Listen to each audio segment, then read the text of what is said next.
Let's talk Tanya for the 3rd of Adar. We're in the middle of the topic of Mivachenle, crushing the ego, and we spent an entire chapter on it, chapter 29, and contemplating our own lowliness. And the problem with what we've talked about up until this point is that even if I really internalize the message, I get the idea, yes, I am lowly, the problem is that I'm in good company. There are a lot of other lowly people around me. And in fact, if I look around, I'll find that there are a lot of people who are a lot lowlier than me. So how bad can I feel about being lowly if I'm just part of society? You have to remember what Alter Rebbe said in chapter 29 is that lowliness is an essential part of the human condition unless someone happens to be a tzaddik. And as we know, tzaddikim are far and few in between. So, okay, so I'm lowly, but so is everyone. How bothered, how crushed will I be if I'm just, again, one of millions? To put it in somewhat different words, even if I am lowly, but if I'm also at the same time not as lowly as many other people, that props me up and that prevents me from feeling really crushed and crushing the ego, which is necessary in order to get rid of the timtum halev, the numbness of the heart, which we're trying to address over here in these chapters. So in this chapter, in chapter 30, the Alter Rebbe is going to introduce us to a saying of the sages in Pirkei Avos, Vehevi shfal ruach b'fnei kol adam. You have to know that you have to be truly humble before every single person.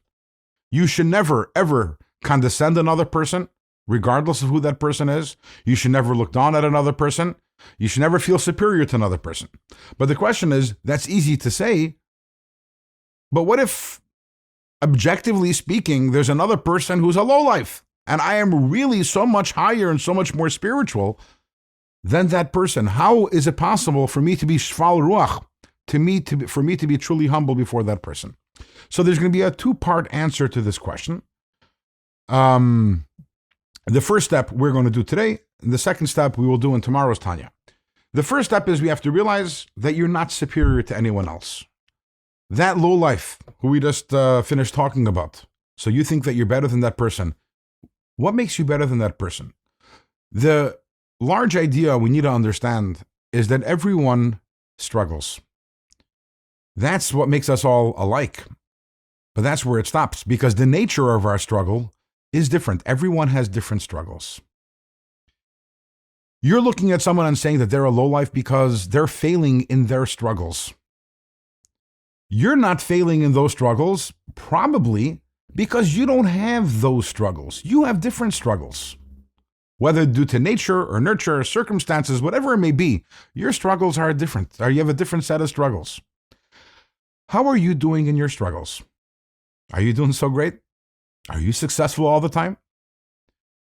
If the answer is no, then are you really superior to that other person, to that lowlife?